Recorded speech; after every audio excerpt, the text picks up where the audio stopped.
India's best UPSC interview guidance by former UPSC board members. 5-pronged approach includes DAF briefing, one-to-one sessions, regional information guidance, feedback by a psychologist, mock interview mimicking the actual interview by former UPSC board members only at KPIS Delhi. This is the guidance by the best to ace the UPSC race.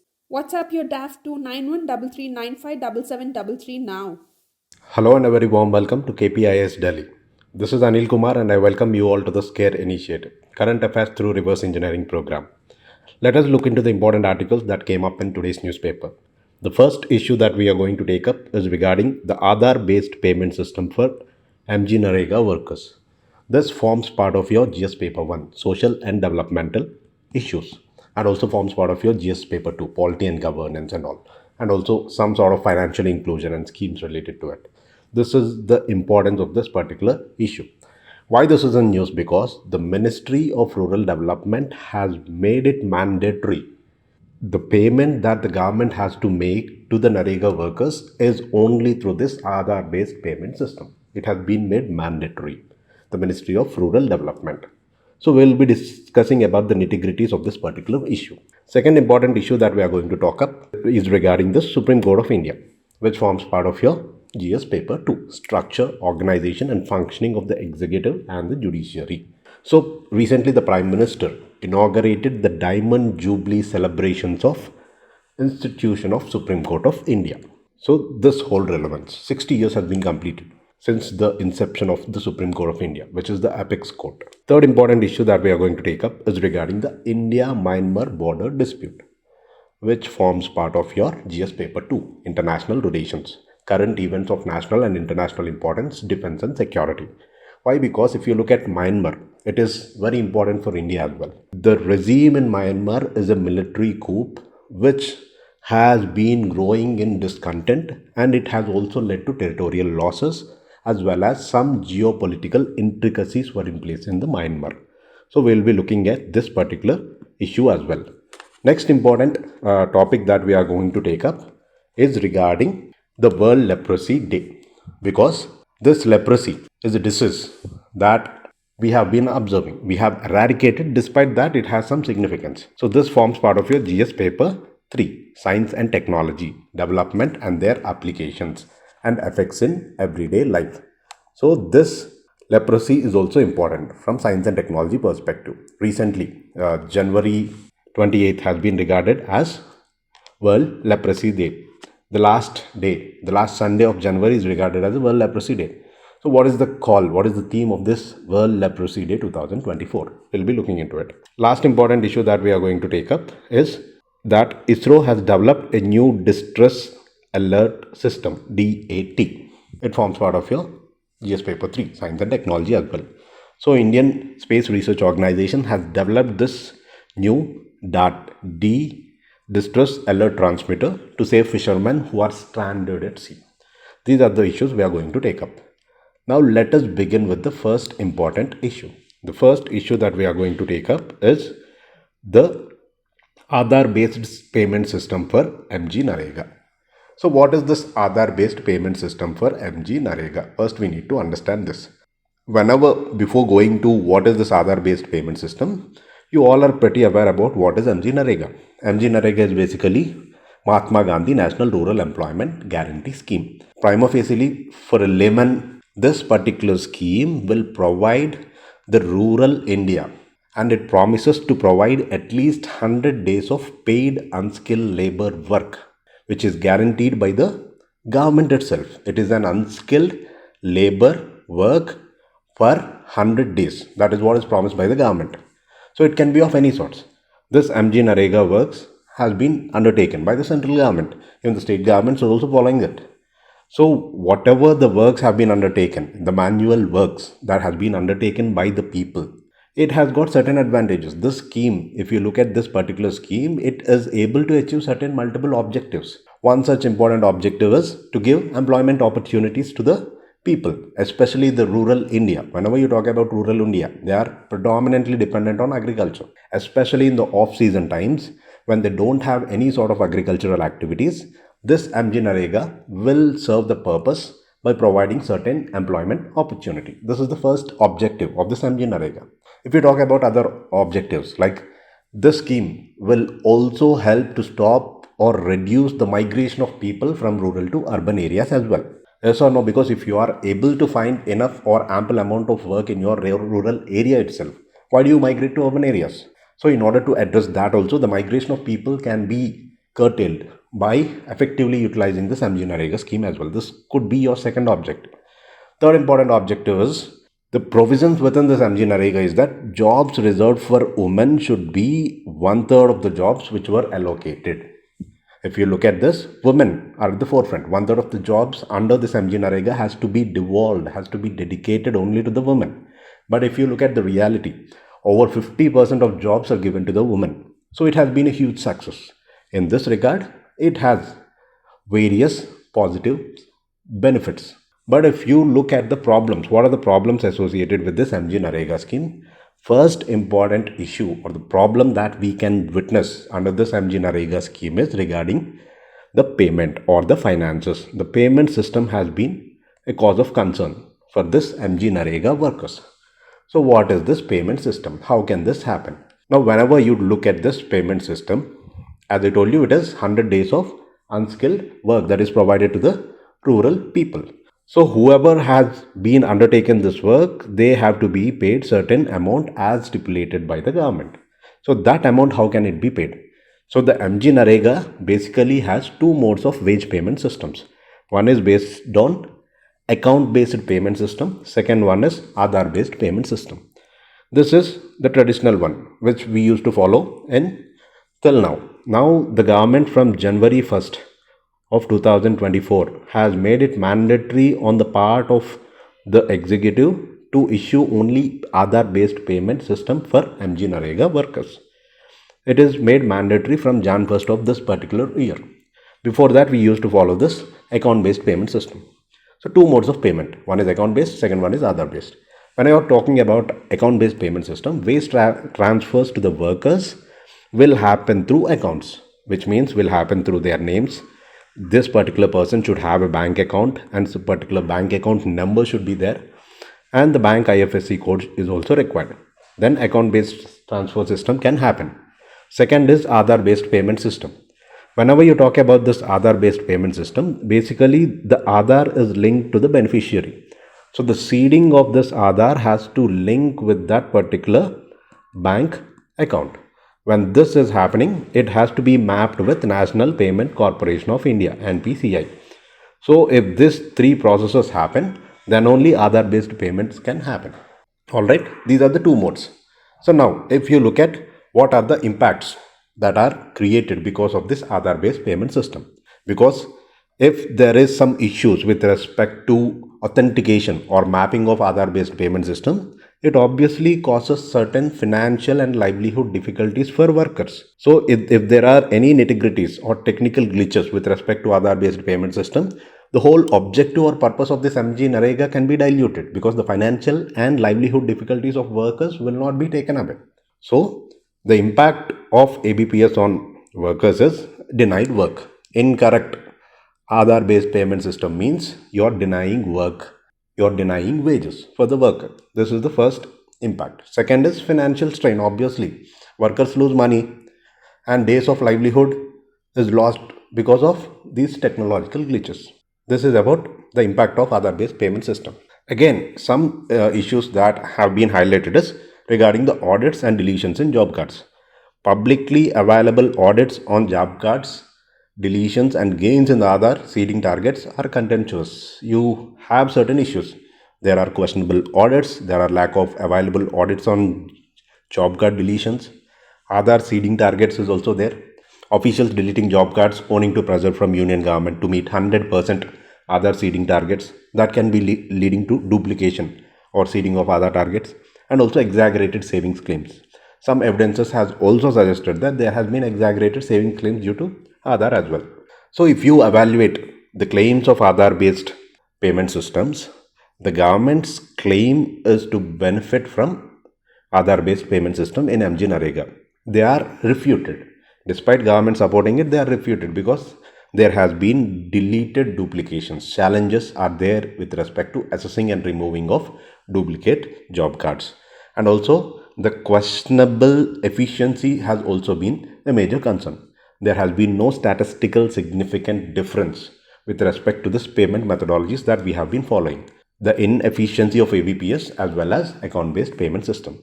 Not much difference has been witnessed. So there has also been misrepresentation of certain findings as well. Government's misrepresentation of the study which is endorsing on Aadhaar-based payment systems in MG Narega is also misleading, because if you look at the statistical significance, statistically efficiency between Aadhaar-based payment system and account-based payment system analyzed through some 3.2 crore transactions has been very minimal. It is refuting the claims of ministries. Because why? Because the research paper refutes the ministry claims that higher efficiency in wage payments only can happen through Aadhaar-based payment system. It's not the reality. There has been incongruence and mismatch between the claims or the statistical representation that the government is putting forth or the ministry is putting forth and the ground reality. So role of inadequate funds has been the picture, because there has been timely payments and primarily a function of government is allocating adequate funds. When they are allocating adequate funds, efficiency and timeliness are function of allocation. So what is the reliability? What is the reliability of Aadhaar-based payment system? As we have seen, efficiency concerns are there, and rural workers' resilience towards this timely payments has also been visible. So overall, if you look at the benefits of account-based payment system, the account-based payment system basically advocated due to ease of resolution of problems and timeliness despite the challenges of ABPS. You can do it. So now, based on the above discussion, let us solve an MCQ with respect to this Aadhaar-based payment system. Consider the following system with respect to statements with respect to Aadhaar-based payment system. Aadhaar payment bridge APB system transfers benefits and subsidies directly into the Aadhaar enabled bank account. The statement is true. Aadhaar payment bridge system works on all days. No, this is not correct. So which of the following statements are incorrect? Here statement 2 is incorrect. So option is B. Why? Because when you talk about this Aadhaar payment bridge, basically this system subserves this goal of financial inclusion, and it provides an opportunity to the government to attempt certain financial re-engineering with respect to subsidy management program. So the implementation of Aadhaar payment bridge system has also led to electronification of large number of retail payment transactions.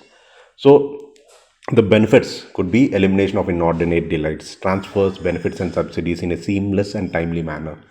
And even if there is change in bank accounts also, it can convert from one account to the other bank account. Customers are not required to open even multiple bank accounts also. But this APB does not work all the days. Its system remains closed on Sundays and any holidays that have been declared by the Reserve Bank of India on a time-to-time basis. Whatever the RTGS holidays are registered, those will also be as holidays for this Aadhaar payment bridge system as well. So statement 2 is wrong here. Similar question has also been asked in the UPSC 2018 regarding the same topic of Aadhaar. Aadhaar can be used both as proof and citizenship or domicile. This is not true. Once issued, Aadhaar number cannot be deactivated or omitted by issuing authority. Both the statements here in this particular case are false. So neither 1 nor 2 is the correct answer. Next important issue that we are going to take up is regarding the Diamond Jubilee of Supreme Court. What is this particular issue talking about? Recently, as I told you, the Supreme Court of India, the Prime Minister has inaugurated the Diamond Jubilee celebrations of Supreme Court, marking it as an important milestone in India's judicial history. If you talk about the Supreme Court of India, it is regarded as the apex judicial body. It is the highest judicial authority as per the Constitution of India. You also need to know about Article 124, the constitutional mandate which stipulates the establishment of Supreme Court is according to Article 124. So the birth of Supreme Court has begun on Jan 26, 1915, which coincided with the commencement of Indian Constitution. But the inauguration has happened only after 2 days. After India became sovereign democratic republic, the Supreme Court was officially inaugurated on January 28, 1950. As you all know, the initial location of the court, the Supreme Court, used to operate from Old Parliament House until it is relocated into Tilak Marg, the New Delhi in 1958. So, The evolution of judicial strength, if you talk about the judicial strength, there has been changing dynamics, there has been progressive growth, and also there has been judicial structure which has been transformed. The original constitution in 1950 envisaged the Supreme Court should be comprising the Chief Justice and 7 other judges. This number can be altered by the Parliament, and this number has been changed.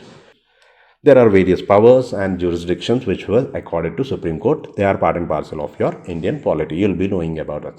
It has multifaceted jurisdiction. Whenever you talk about jurisdiction, it has original jurisdiction, it has appellate jurisdiction, and it is also having advisory jurisdiction. And it is also regarded as a final arbiter of the Constitution of India, which means it is ultimate interpreter of the Constitution. So it also has some powers of writ jurisdiction, it also has appellate authority, it also has certain powers with respect to criminal appeals, it has some various resorts under Article 136 like special leave to appeal, it has some advisory role according to Article 143 which is provided to the President with reference to specific matters where he is interested, some provisions related to election petitions, some related to contempt of powers, be it Article 129 or 142, which empowers both the Supreme Court to contempt anyone, curative petitions, and all these are the powers and jurisdictions of Supreme Court. So after this, in this particular Diamond Jubilee era, the Prime Minister has put forth or launched some initiatives with respect to judiciary. Citizen-centric information technology initiatives were launched. When you talk about citizen-centric information technologies, one such initiative is DZSCR, Digital Supreme Court Records, which makes Supreme Court judgments available to all citizens of this country free of cost in electronic format. Second information technology initiative is Digital Courts 2.0, e-courts project. We have this e-courts project under which court records are available to the judges of the district courts in electronic format, and we can also use artificial intelligence for transcribing speech to text on a real-time basis as well. These are some initiatives. And there has also been some e-court projects which is regarded as an integral mission mode project to transform Indian judiciary by information technology enablement to the courts. It is a pan-India project which is monitored and funded by Department of Judiciary, Ministry of Law and Justice. So what is the importance that is accorded to the judiciary by the usage of this information and communication technology?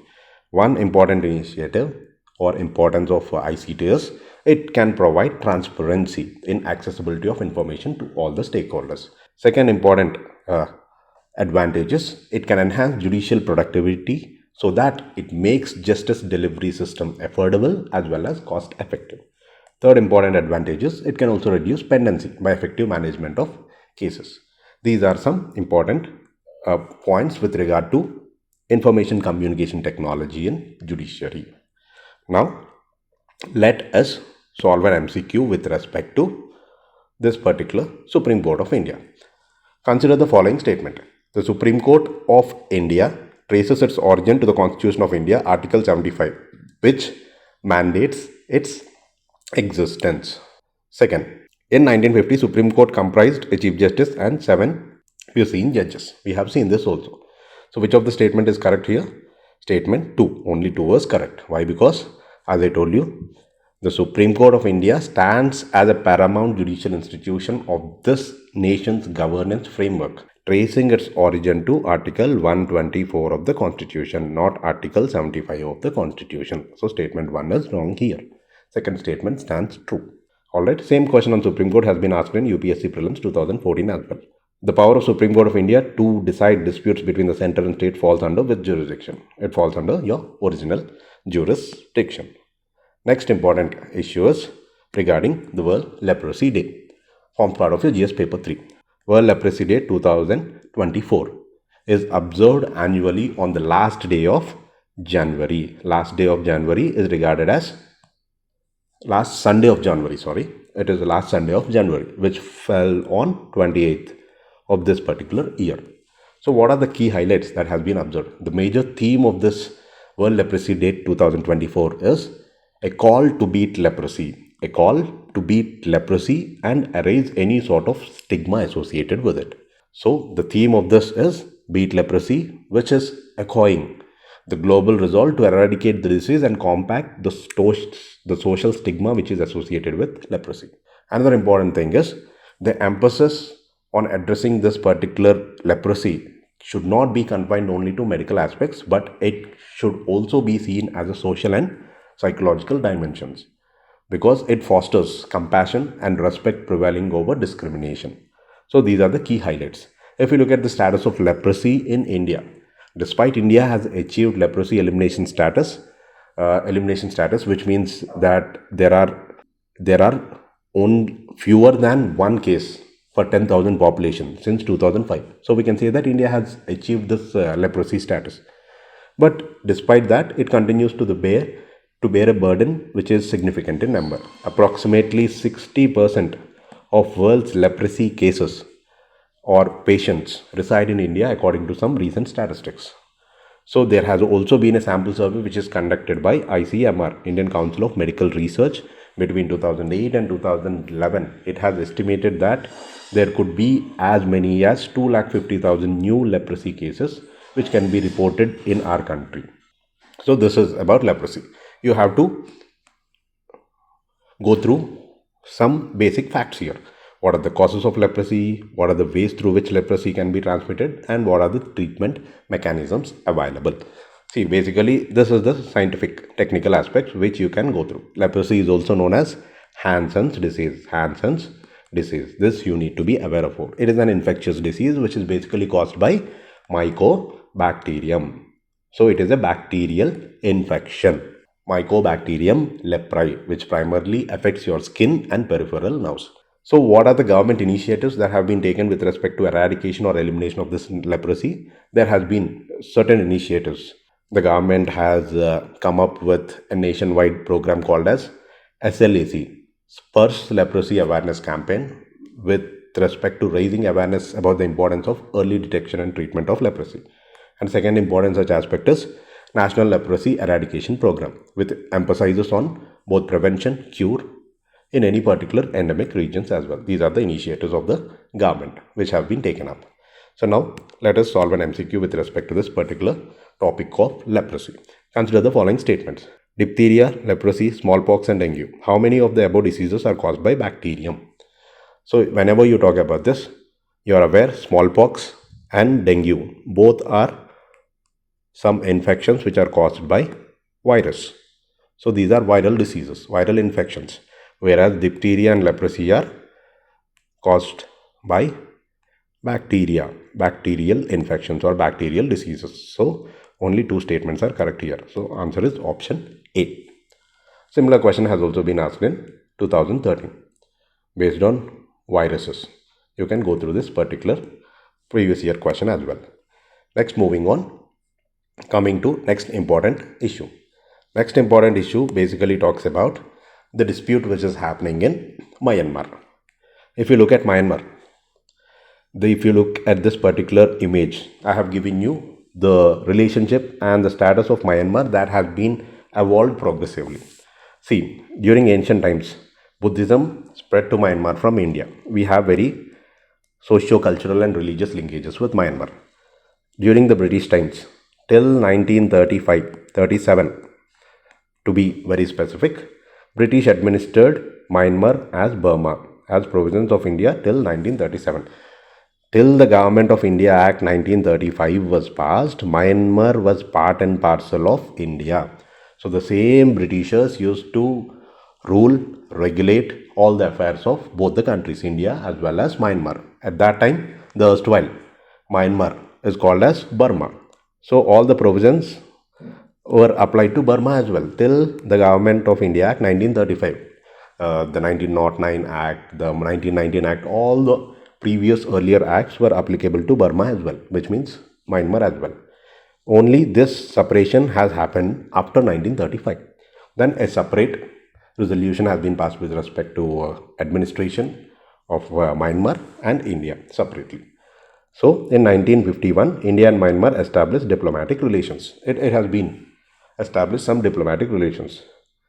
So whatever the military coup that we are talking about, the recent Myanmar's military has finished 3 years since inception of powers from the year 2021. Jan 2021 military coup.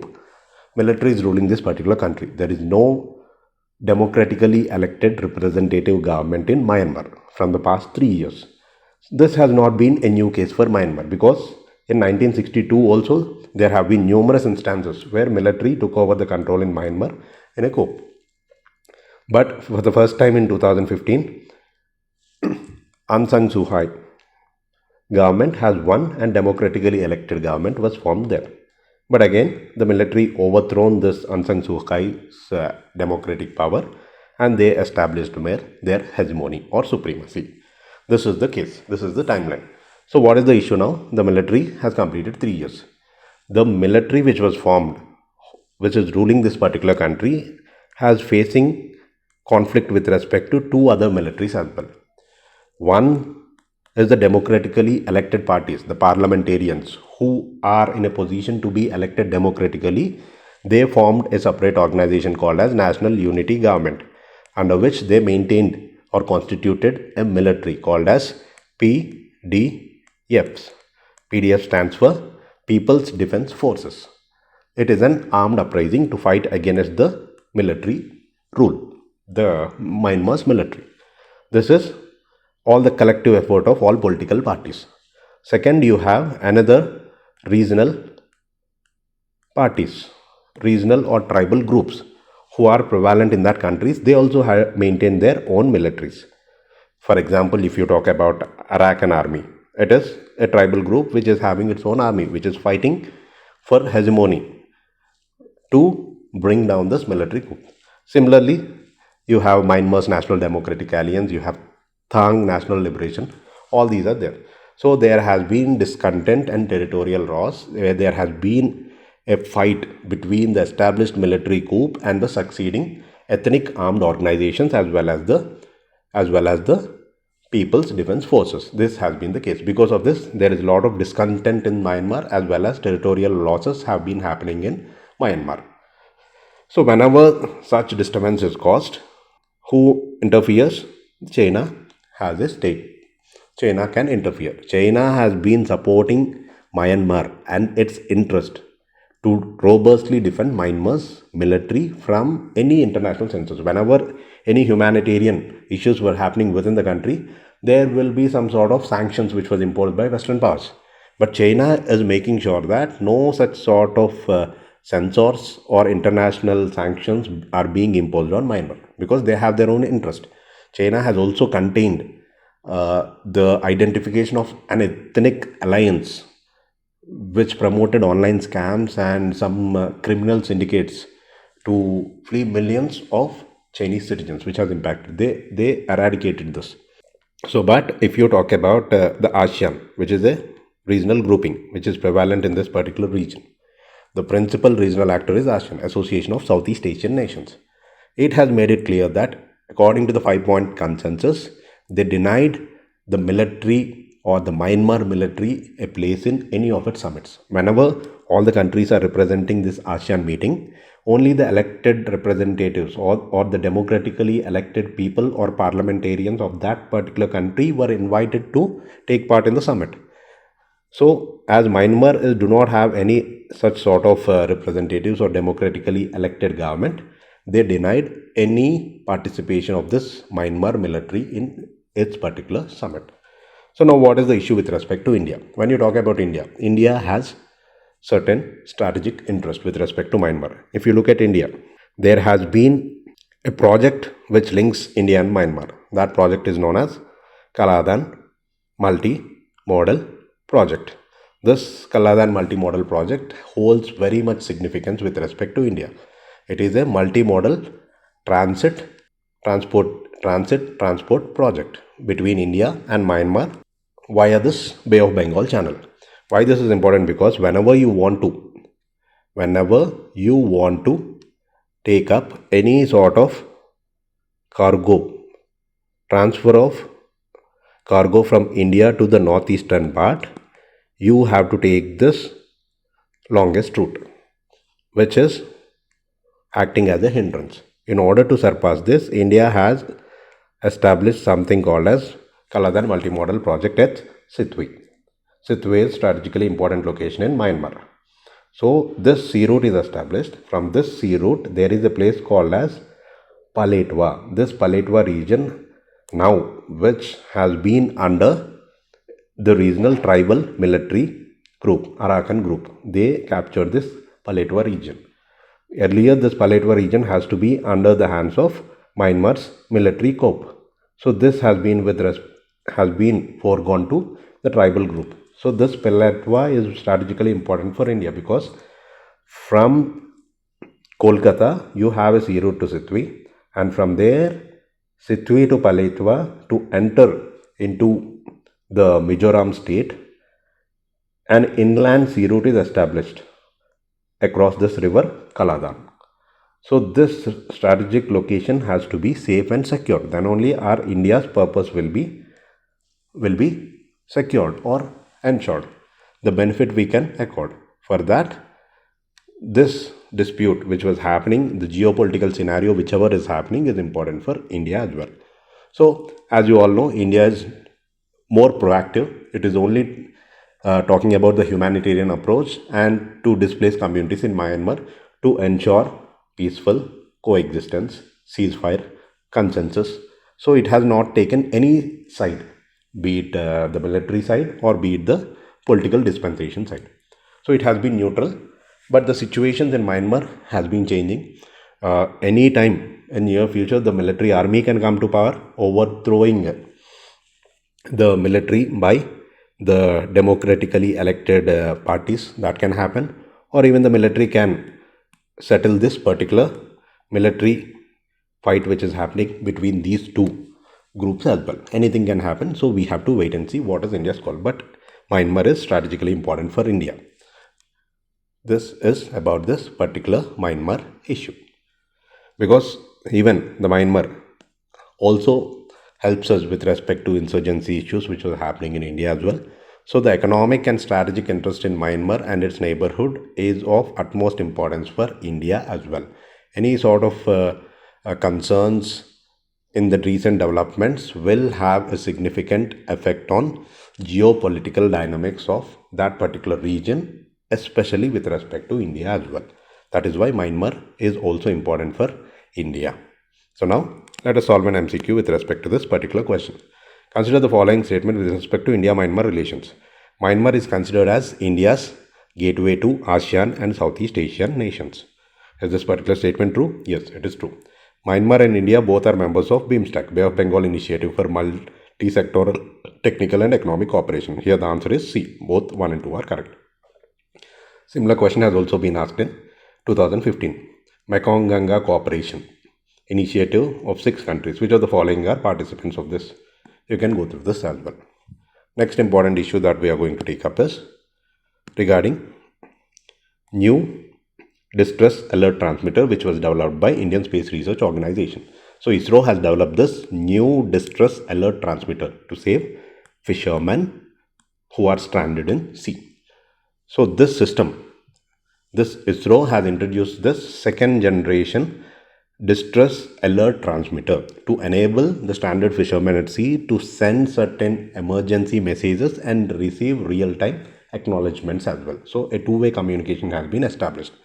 Earlier system, which was first generation distress alert transmission system, was launched in 2010, and there have been 20,000 devices which are currently deployed.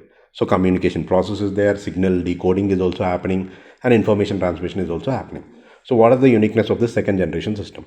Whenever you talk about the second generation system, it ensures both confirmation and two-way communication, because the fisherman now receives confirmation of the distress message, and the system is also capable of receiving messages from the control center as well. It also provides weather alerts and fishing zone information to the fishermen also. Second is Bluetooth connectivity as well. Connectivity to phones using Bluetooth is enabled.